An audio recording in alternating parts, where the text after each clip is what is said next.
Coucou tout le monde, j'espère que vous allez bien. On se retrouve aujourd'hui pour une vidéo update lecture et je vais vous parler de mes dernières lectures du Black November. Donc je vais vous parler d'une lecture qui m'a accompagnée tout le mois, de ma troisième lecture de la deuxième semaine, de mes deux lectures de la de ma deuxième lecture de ma troisième lecture de la deuxième semaine, de mes deux lectures de la semaine 3 et de ma seule lecture de la semaine 4. Voilà, donc on va commencer tout de suite. Je vais tout d'abord vous parler de Storia, que j'ai lu tout au long du mois puisqu'il n'y avait qu'un mot dans le titre. Voilà, donc c'est un recueil de nouvelles de thrillers. Donc c'est un recueil de nouvelles de thrillers écrit par des auteurs de thrillers. Oui, Freya, tu as quelque chose à rajouter? C'est un livre dont les bénéfices sont versés à l'association Ella, donc qui aide, je crois, les enfants atteints de leukodystrophie. Et l'année dernière, j'avais lu Phobia, qui était un autre recueil de nouvelles fait pour l'association. Et voilà, et donc j'avais très envie d'y retourner cette année parce que j'avais fait de très bonnes lectures l'année dernière. En plus de ça, cette année, le thème, c'est des réécritures de contes et ça m'a trop donné envie. Donc je vais vous parler en fait de celles que j'ai préférées et aussi de une ou deux que j'ai pas du tout aimées, enfin pas trop. Donc ma préférée, ça a été L'Arbre de glace de Mo Malo, alors qui est une réécriture apparemment de la Genèse, c'est ce qui est marqué dans le livre. Je sais pas si on peut considérer que la Genèse est un conte, quoique ça dépend d'où on se place. Je connais pas du tout la Genèse, enfin voilà, je sais juste que c'est quoi, c'est la création du monde, tout ça. J'ai pas trop vu le rapport avec la nouvelle, mais j'ai adoré la nouvelle. Donc on est avec Mo Malo, on est au Groenland forcément, et voilà, c'est un petit peu ma came, hein, les pays froids, donc j'ai beaucoup aimé.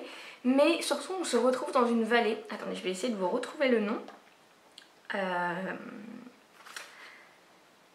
La vallée isolée de Kingwa, au sud-est du Groenland. Je ne connaissais pas du tout cette vallée, je vous mettrai des photos, c'est juste magnifique. C'est une vallée qui est très verte, très luxuriante, très belle et j'ai adoré me retrouver là-bas en fait avec cette lecture. Et voilà, c'est plus ce côté-là en fait qui m'a plu dans la nouvelle que réellement ce qui se passe, même si... Enfin si, j'ai bien aimé ce qui se passe, il y a une histoire avec un fruit, oui ça doit être ça, c'est qu'il y a un arbre et qui donne des fruits de glace qui font faire des choses un petit peu bizarres aux gens. Donc c'est peut-être ça, il s'est peut-être inspiré du fruit de la pomme que Ève aurait donné à Adam, enfin bref, je connais pas bien l'histoire, hein, désolée. Donc voilà, j'ai beaucoup aimé cette nouvelle. Ensuite, j'ai beaucoup aimé La peau que j'habite de Johanna Gustafsson, qui est une réécriture de Podane, assez glauque.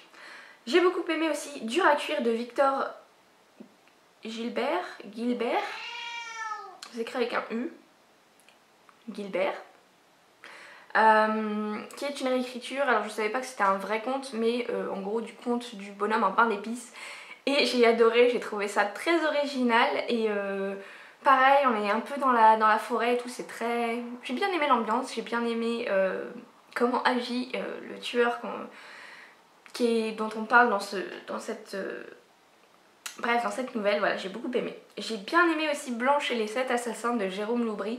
J'ai une relation, enfin non, une histoire un petit peu bizarre avec cette nouvelle, c'est-à-dire que je l'ai découverte pas dans le livre, mais dans une vidéo YouTube en fait. Je suis la chaîne YouCrime, je ne sais pas si vous connaissez, donc c'est une chaîne tenue par deux sœurs qui nous parlent de... Comment on dit? True crime, voilà. Des affaires qu'on voit généralement pas partout sur YouTube. Et en fait elles ont fait une vidéo juste avant Halloween où elles nous parlaient de deux faits, enfin voilà. Et le premier en fait, elles nous racontaient la nouvelle sans nous la dire entièrement. Mais voilà, je pense qu'elles ont eu un petit partenariat avec Hugo Poche peut-être, je ne sais pas, ou alors elles ont aimé le livre et du coup, je sais pas, elles ont voulu faire un truc pour Halloween. Et voilà.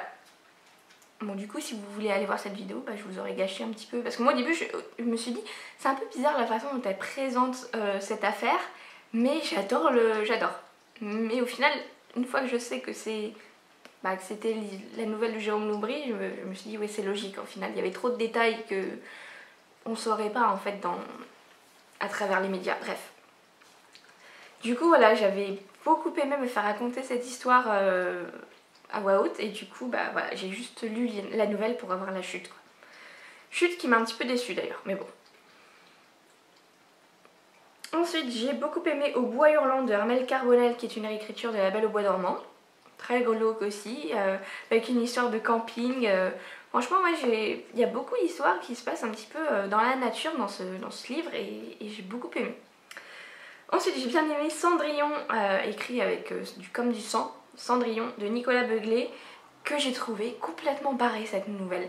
Complètement barré. Et j'y ai pas cru un instant, mais j'ai adoré la lire quand même. J'ai trouvé ça complètement barré. Voilà.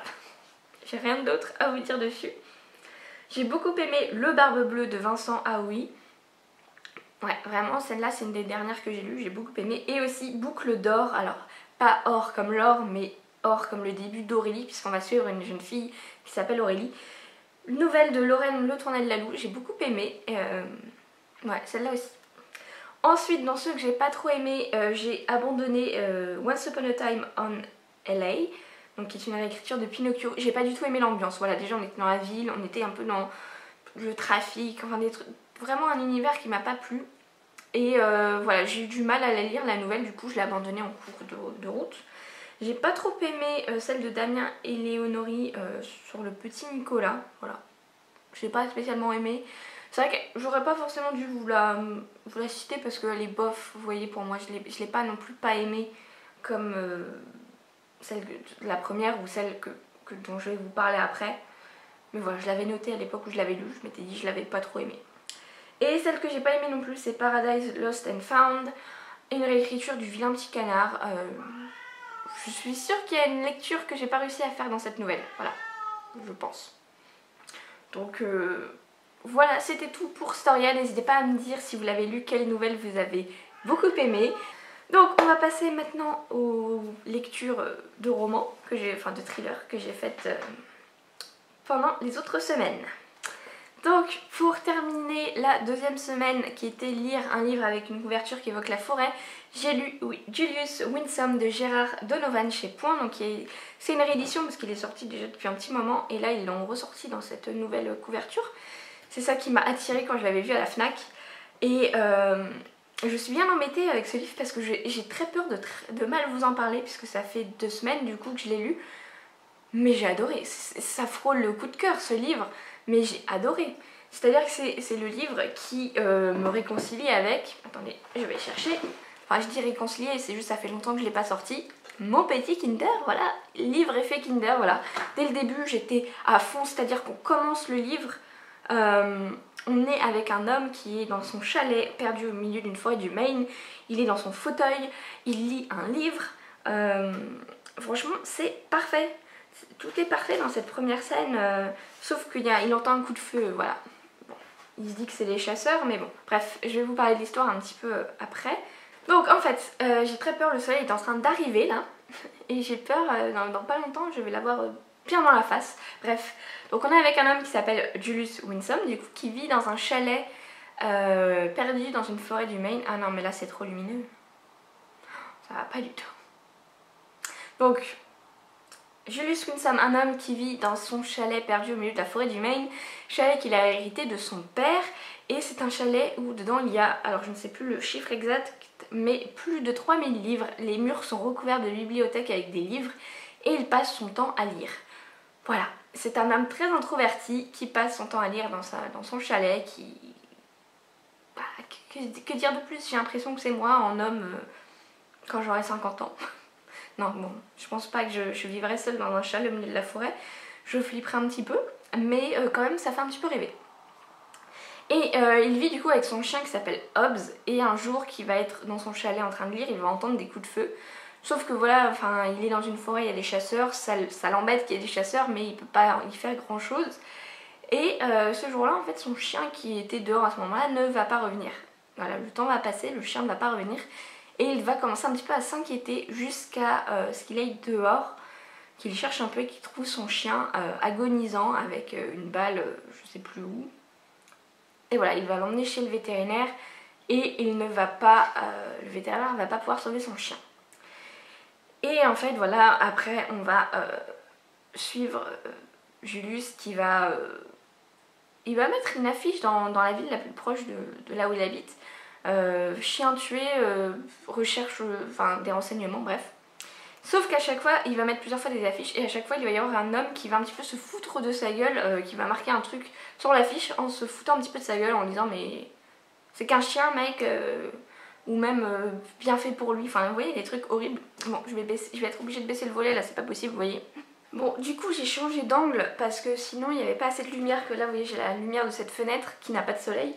Et du coup c'est un petit peu mieux, voilà, j'espère que ça ira du coup. Donc il va mettre des affiches, un homme va lui répondre en se foutant de sa gueule et il va devenir ouf. Déjà voilà, un chasseur a tué son chien et voilà, il va décider de se venger jusqu'à ce qu'il trouve l'homme qui a fait ça. Ce livre, mais déjà l'écriture est magnifique, voilà.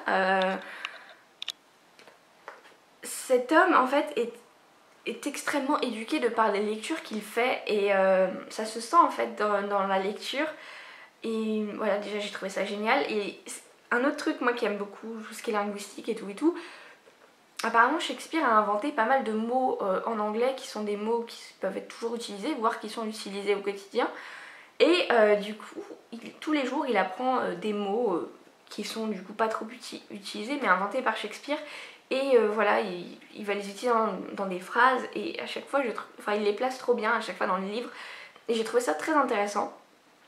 Je me suis beaucoup identifiée à Julius sur certaines choses parce qu'il est très introverti et voilà, il adore lire.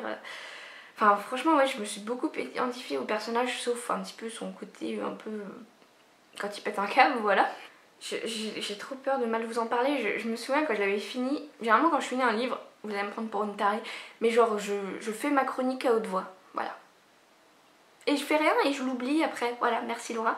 Il va falloir que je commence à m'enregistrer quand je fais ça. Un petit peu, vous voyez, comme si je filmais direct mon update lecture. D'ailleurs c'est peut-être quelque chose que je devrais faire hein, parce que moi je vous parlerai vraiment du bouquin comme il faudrait. Parce que je me souviens, mais j'avais dit tellement de trucs et là je me souviens de plus rien, mais ce livre, il est... Enfin, pas de plus rien du livre, mais de plus rien de ce que je vous avais dit. Ce livre, il était tellement beau. C'est un livre d'ambiance, voilà, il n'y a pas beaucoup de dialogue. On est dans la tête de Julius. On est beaucoup dans l'introspection et ça, j'adore. On est beaucoup avec la nature, c'est une part importante du roman, donc ça aussi, j'adore. Les chapitres sont courts, ça se lit bien. L'écriture est belle mais elle est quand même facile à suivre, enfin facile à lire, ça se lit très bien. Et la scène finale, il y a une scène finale que j'ai juste adorée. Donc on a un face à face entre Julius et quelqu'un et on a Julius qui est là avec son arme et qui est en train de parler comme Shakespeare et face à un homme qui a l'air un petit peu con hein, comparé à Julius. Et je sais pas, cette scène elle m'a semblé tellement puissante, j'ai tellement adoré cette scène, je l'ai trouvée tellement belle. Franchement voilà, lisez ce livre, c'est vraiment un beau livre, je sais pas comment vous le dire mais je ressens rarement ce genre de choses. J'ai vraiment adoré et je me demande au final si c'est pas un coup de cœur quoi, parce que franchement ça manque peut-être d'un petit twist final pour être vraiment un coup de cœur, mais c'est vraiment un livre magnifique que je vous conseille absolument de lire, voilà. Donc on passe ensuite à la 3e semaine du Black November où il fallait lire un livre autour de l'enfance, voilà, donc j'ai lu 2 livres cette semaine. J'ai lu tout d'abord À sa place de Anne Morgan chez Pocket et waouh, ce livre je crois que c'est un coup de cœur. Donc ce livre c'est l'histoire de 2 jumelles, donc voilà déjà un thème que j'adore, Hélène et Eleanor qui se fait appeler Ellie, qui sont exactement pareilles physiquement, elles sont identiques. Sauf que au niveau de la personnalité elles sont assez différentes. On a Hélène qui est la meneuse, c'est elle qui a plein d'amis, c'est elle qui à chaque fois dit quoi faire à sa sœur, tout ça. Ellie est très suivante, elle subit un petit peu des fois ce que fait sa sœur avec ses copines, voilà, elles lui font faire des jeux pas forcément très drôles. Jusqu'au jour où Hélène va dire à Ellie j'ai un nouveau jeu, viens on échange de place pour la journée. Voilà, sachant que elles ont chacune un petit peu leurs vêtements qui sont un petit peu différents. Et bon après c'est un peu cliché mais il y en a une elle a une tresse et l'autre elle a des couettes, du coup voilà elles vont échanger leurs vêtements, échanger leur coiffure et la journée va se passer, tout le monde va... Et du coup elles vont réussir un petit peu à changer de personnalité pour la journée et ça va marcher, tout le monde ne va pas se dire vous avez changé de place. Sauf que le soir au moment de se coucher, donc chacune dans son lit, Hélène va être bon bah ça y est, tout le monde nous a cru, c'était marrant, maintenant on reprend nos places. Et Ellie va dire non. non je veux pas, voilà. Donc Hélène va lui dire ok bon bah pour cette nuit on reste comme ça, on verra demain. Et Ellie ne va jamais vouloir reprendre sa place. Et ce qui est assez intéressant, c'était hyper malaisant au début, j'étais vraiment ultra mal à l'aise. C'est-à-dire qu'on a du coup Hélène qui est sous l'apparence d'Ellie, pour sa mère c'est Ellie. Et du coup, tout ce que va dire Ellie n'a pas de valeur en fait, j'ai l'impression. Sa mère avait une sorte de préférence, voilà, on est encore dans la préférence. Ne croyez, enfin voilà, Hélène c'est un peu la fille parfaite, alors que Ellie c'est celle qui fait encore pipi au lit des fois, qui est timide, qui fait mal les choses, qui est moins bonne à l'école. Et du coup forcément Ellie n'est pas crédible dans tout ce qu'elle dit, et donc forcément Hélène, sous l'apparence d'Ellie, en gros on va dire ça, ne va pas être crue par sa mère quand elle va dire mais on a échangé de place, et Ellie veut pas me rendre ma place. Et voilà, et ça va être ça pendant des années, et elle va tellement... Franchement, ça va forger une personnalité assez... Enfin, ça va complètement la détruire psychologiquement, hein, clairement, de cet échange. Et voilà, du coup, on va suivre Ellie au présent, qui se fait appeler Smudge, voilà, qui veut plus se faire appeler Ellie, qui clairement est une ancienne droguée. Alors peut-être qu'elle est encore droguée au début du livre, je ne sais plus. Elle est droguée, elle est alcoolique, non elle est plus droguée mais elle est alcoolique, elle a pas de boulot, elle vit des aides et un petit peu de son art parce qu'elle est artiste. Voilà, clairement elle a une vie de merde. Et un beau jour en fait elle va apprendre que sa sœur jumelle Hélène, qui est devenue une grande... Enfin Hélène qui est Ellie en réalité, hein, c'est un peu compliqué. D'ailleurs dans le livre, quand Ellie la fausse parle de sa sœur et Hélène la fausse, elle l'appelle Helly, avec le H comme Hélène. Voilà. Bon, en français ça se sent pas puisque nos H ne se prononcent pas, mais en anglais ça se sent. Il y a une différence entre Ellie et Helly. Helly. Oui, j'arrive même pas spécialement à le faire. Bref. Helly. Helly. Helly. Ouais, voilà. Je ne sais pas ce que je voulais dire. Donc sa sœur est devenue une grande présentatrice super connue, qui a plein de thunes, bref. Et le livre commence où on va apprendre qu'elle a eu un accident de voiture et qu'elle est dans le coma. Et du coup le mari de Hélène la fausse va venir essayer de voir Smudge, du coup Smudge, Ellie, Hélène. Oh, c'est compliqué. On va dire Smudge et Hélène, voilà. Smudge c'est la vraie Hélène. J'espère que je vous embrouille pas. Et donc il va venir voir Smudge pour lui dire... pour lui demander de l'aide en fait. Peut-être que sa sœur réagira au son de la voix de sa sœur et qu'elle pourra se réveiller. Sachant que voilà, elle ne parle plus à sa sœur depuis des années, et à toute sa famille d'ailleurs. Il s'est passé quelque chose il y a quelques années, que je vous dirai pas quoi. Et ça a un petit peu brisé la famille complètement. Avec Smudge d'un côté et la mère, le beau-père et Hélène la fausse de l'autre côté. Et donc voilà, on a une alternance passé-présent entre le présent où on a Smudge qui est adulte et ensuite on suit toute sa vie jusqu'à apprendre, jusqu'au début de l'histoire en fait tout simplement. Et j'ai adoré, j'ai trouvé ça tellement malaisant au début et en même temps tellement triste. Franchement la vie de Ellie la fausse, enfin de Smudge, ça m'a brisé le cœur. La pauvre, elle vit des choses que clairement si... elles n'avaient pas échangé de place, elle n'aurait pas vécu ça. On le sent, voilà. C'est que vraiment elle a été brisée par cet échange et par le fait que personne ne la croit. Et du coup, on sent qu'elle plonge en enfer complètement. Et j'ai adoré. Enfin, non, c'est un peu bizarre de dire ça, mais j'étais tellement en empathie avec elle. Ça m'a brisé le cœur en fait de lire son histoire. Et j'ai adoré. Et... ouais, j'ai adoré découvrir toute son histoire, toute son enfance, son adolescence, sa vie de jeune adulte, jusqu'au présent. Et franchement, ouais, c'est un coup de cœur. Franchement, ouais, c'est, je pense, une de mes dernières meilleures lectures du moment. Franchement, ce livre m'a brisé le cœur. Quand on voit la mère qui est là en train de dire non, mais tu es... qu'est-ce que tu racontes, Ellie? Tu es Ellie, vous n'avez pas changé. Arrête de dire des bêtises, voilà, et toujours voir sa soeur du coup mise sur un piédestal. D'un côté elle se rendait compte elle se rend compte de la vie qu'avait sa soeur et qu'elle se rend compte que c'était pas facile, Mais c'est dur quoi du coup pour elle. Surtout que voilà, toutes ses amies ne sont plus ses amies, c'est les amies de Hélène la fausse. Et voilà, elle va un petit peu s'auto-détruire clairement, voilà c'est ça, elle va s'auto-détruire, elle va plonger, enfin vraiment elle va aller très loin et voilà, et j'ai vraiment adoré ce roman qui m'a brisé le cœur. Donc ensuite je vais vous parler du deuxième livre que j'ai lu pour cette 3e semaine du Black November et je suis un peu, je sais pas trop où est-ce qu'on va aller avec ce livre, avec comment je vais vous en parler. C'est Les Lois du ciel de Grégoire Courtois chez Folio, policier. Et ce livre il va me marquer très longtemps. Pas forcément pour les bonnes raisons, mais très longtemps. Donc c'est quand même le livre avec le plus de scènes dégueulasses que j'ai pu lire, que j'ai réussi à lire jusqu'au bout d'ailleurs. Peut-être que j'ai sauté des passages de scènes parce que c'était vraiment... parce que c'était vraiment bien dégueulasse. Donc je vais quand même déjà vous parler de l'histoire. On est avec une classe de CP de Lyon qui va partir quelques jours en forêt pour faire du camping. Voilà. Et tout ce qu'on sait, donc voilà, ils partent avec 2 parents d'élèves, un prof et personne ne va jamais revenir. Voilà. C'est ça le pitch. Et du coup, on va suivre un petit peu cette descente aux enfers de ces enfants, de ces adultes. Et ce que j'ai pas trop compris, c'est que pour moi c'était beaucoup du gore pour du gore.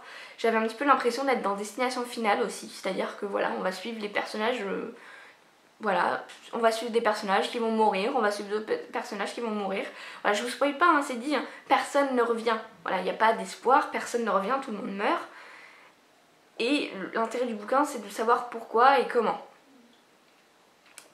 Et voilà, c'était gore. Voilà, c'est vraiment le mot qui me vient à l'esprit. J'imagine qu'il y a une certaine, peut-être, morale à comment dire, à analyser de l'histoire, mais j'ai pas réussi à trouver la morale. Voilà, j'ai beaucoup de mal à lire ce livre, j'avais pas du tout envie d'y revenir. Une petite chose qui m'a dérangée, c'est qu'on est avec des enfants du coup en CP qui ont 6-7 ans et j'avais clairement l'impression d'être avec des adolescents dans certaines scènes. Certaines scènes, non, on voyait que c'était des enfants, mais d'autres, j'avais pas du tout l'impression d'être avec des enfants et ça, bah, c'est un point que Séverine soulève des fois, la crédibilité des enfants dans un roman, et là je trouve du coup que ça ne le fait pas du tout quoi. Vraiment, il y a des moments où on dirait pas qu'ils ont 6 ans ou 7 ans. Ce qui est un petit peu bizarre, et ce qui tranche un petit peu, c'est que la plume de l'auteur est quand même très belle, mais limite un peu trop savante, j'ai envie de dire, c'est-à-dire qu'il va nous sortir des mots il va nous sortir des mots, alors c'est un narrateur externe, hein, omniscient j'imagine, je ne sais pas, bref, je me souviens plus, mais il va quand même nous sortir des mots que des fois moi je ne comprenais pas, et je trouve que ça fait un peu tâche, enfin ça tranche vraiment entre, on a ces enfants de 6 ans et on a ce narrateur qui va nous sortir des mots sortis du Grand Larousse là. J'ai trouvé que ça n'allait pas ensemble. Autre petite chose assez déstabilisante, c'est que les scènes s'enchaînent. En fait, à certains moments, on a un petit peu l'impression d'être dans un film avec des scènes en fondu. C'est-à-dire qu'on va suivre des personnages et on va rester dans le même paragraphe et à la ligne d'en dessous, ça va glisser vers un autre personnage qui n'est pas du tout dans cette scène-là. Vous voyez, ça fait un petit peu cette impression de fondu entre 2 scènes. Et c'est très déstabilisant à lire, franchement on a un petit peu du mal à suivre. Voilà, après j'ai pas du tout réussi à m'attacher à aucun personnage. On suit une classe entière, je sais pas si on va suivre exactement tous les élèves, je pense pas, on a quand même plusieurs noms qui ressortent du lot. Mais à part par leur nom, et à part un en particulier, j'ai pas vraiment réussi à... Vous voyez, ils sont pas personnifiés, vous voyez, l'enfant il est personnifié par son prénom, c'est tout. Il n'a pas de trait de caractère, il a rien qui fait qu'on puisse trop le distinguer des autres et s'attacher à lui non plus. Donc ça aussi ça m'a dérangée, à part un vraiment qui est vraiment personnifié et tout. Les autres pour moi c'était les mêmes enfants quoi, enfin voilà, beaucoup de mal avec ça, ça m'a... Voilà, donc ça fait toute une addition de choses que je n'ai pas aimé ou qui m'ont dérangé, qui fait que j'ai pas aimé le livre, j'ai pas aimé l'ambiance, du coup c'est trop gore pour du gore, aucun attachement au personnage, cette narration un petit peu particulière, voilà, franchement j'ai pas du tout accroché. Si vous l'avez lu, n'hésitez pas à me dire ce que vous en avez pensé, parce que moi en fait, je vais m'en souvenir très longtemps de ce livre, parce qu'il m'aura profondément perturbée, mais pas de la bonne façon. Et voilà, je suis quand même contente de l'avoir lu, parce que ça faisait longtemps qu'il était dans ma palle. Et puis il est très court, il fait moins de 200 pages, mais ça a été 200 pages, enfin 190 pages très compliquées et éprouvantes. Je vais maintenant vous parler de ma dernière lecture du Black November, donc de la 4e semaine, qui était lire un livre, enfin un thriller polar historique. Et j'ai décidé de lire Le Parfum de Patrick Süskind. Et quelle erreur ça a été, quelle erreur! Alors, j'ai pas aimé, mais j'aurais jamais dû mettre ce livre dans mon Black November en fait. C'est-à-dire qu'il m'a complètement sorti du Black November, parce que pour moi le Black November c'est que je lis des thrillers qui se lisent assez rapidement, assez bien, et ça n'a pas été du tout le coup avec ce bouquin. Je sais plus si je l'ai commencé dimanche ou lundi, mais je l'ai fini vendredi. Je suis restée quasiment 5 ou 6 jours dessus, et ça m'a complètement éclaté ma fin de Black November. Clairement j'aurais mieux fait au final de lire que pour cette semaine de laisser tomber la consigne et de lire des livres avec un seul mot dans le titre, parce que ça se serait sûrement bien mieux passé. Là en soi c'est pas que j'ai pas aimé le livre, c'est qu'il va pas du tout en fait avec vous voyez, enfin c'est écrit tout petit, c'est très condensé, on a l'impression de ne pas avancer. Clairement je lisais 30 pages par jour quoi, à certains moments. C'était un petit peu compliqué, voilà. Donc au niveau de l'histoire, on est avec Jean-Baptiste Grenouille, on est au XVIIIe siècle. Il naît à Paris et il est abandonné par sa mère, et il va un petit peu être trimballé d'un endroit à l'autre, élevé par des nourrices, ensuite par une femme qui élève des enfants pour gagner de l'argent. Voilà, tout ça, jusqu'à ce qu'il soit embauché pour être dans une tannerie. Enfin bref, on va suivre toute sa vie, son enfance. Sachant que Jean-Baptiste a une particularité assez exceptionnelle, c'est-à-dire qu'il a un nez parfait, je ne sais pas comment dire, limite, enfin je pense que c'est un petit peu trop abusé, c'est-à-dire qu'il va sentir des trucs à travers des murs, enfin voilà, il a vraiment un nez exceptionnel, et c'est ça que j'ai beaucoup aimé dans le livre, c'est que on nous parle des odeurs à chaque page du livre, et moi qui travaille dans le parfum, j'ai beaucoup aimé ça. On va aussi apprendre un petit peu, enfin le voir suivre un petit peu une formation de parfumeur, donc j'ai trouvé ça extrêmement intéressant de retrouver plein de termes et de matières premières que bon j'utilise plus maintenant puisque je suis plus en labo, mais qui me rappellent un petit peu de quand j'étais en labo. Voilà, j'ai trouvé ça assez intéressant, mais c'est la seule partie un petit peu qui m'a vraiment intéressée. Des fois on va nous parler de personnages dont on va digresser sur des personnages dont au final je m'en fichais un petit peu, mais bon c'est un petit peu quand même important pour l'histoire, mais voilà, moi j'avais envie d'arriver. En fait oui, on me l'a vendu un petit peu comme un tueur en série qui va tuer des femmes pour récupérer leur parfum, et ça arrive que vers la fin en fait ça, donc il faut d'abord se farcir tout le livre avec des hauts et des bas. Enfin, au niveau de mon intérêt pour le livre et des actions, on a vraiment des hauts et des bas jusqu'à arriver à on va dire à ce dernier tiers ou ce dernier quart, je sais pas exactement, où j'allais dire que ça devient intéressant, mais même pas en fait, tout est assez vite, la fin est assez vite faite en fait. Voilà, donc je sais pas trop quoi en penser, j'ai bien aimé, je suis contente de l'avoir lu. Mais ça a été pas facile à lire et clairement pas du tout adapté pour le Black November en ce qui me concerne. Voilà, j'ai pas grand chose à vous en dire en fait, je suis désolée. J'ai bien aimé mais sans plus. Voilà, je suis contente d'avoir lu, je suis contente d'avoir vu un livre avec autant d'odeurs, ça c'était très intéressant. On s'y croyait presque à certains moments. Après je me pose un petit peu des questions sur sa méthode pour extraire le parfum de jeune fille. Est-ce que ce serait réalisable? J'ai pas envie de tester hein, mais je me pose la question, voilà. Bref, oui, au niveau de tout ce qui est réalisme de certains trucs, je me pose la question. Clairement il y a des trucs où je pense que ça serait jamais possible dans la réalité. Surtout sur faire ce qui se passe à la fin en fait. J'ai trouvé la fin assez ingénieuse mais ça part un peu loin, voilà, bref. Je vais m'arrêter là pour le livre, voilà. C'est en soi globalement une déception par rapport à la période où je l'ai sorti. J'aurais peut-être lu à un autre moment, ça m'aurait pas autant cassé dans mon rythme de lecture. Là voilà, ça m'a un peu gâché ma fin de Black November.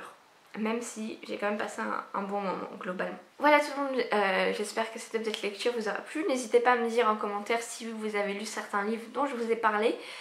Je vais vous laisser et on se retrouve très bientôt pour une nouvelle vidéo. Salut!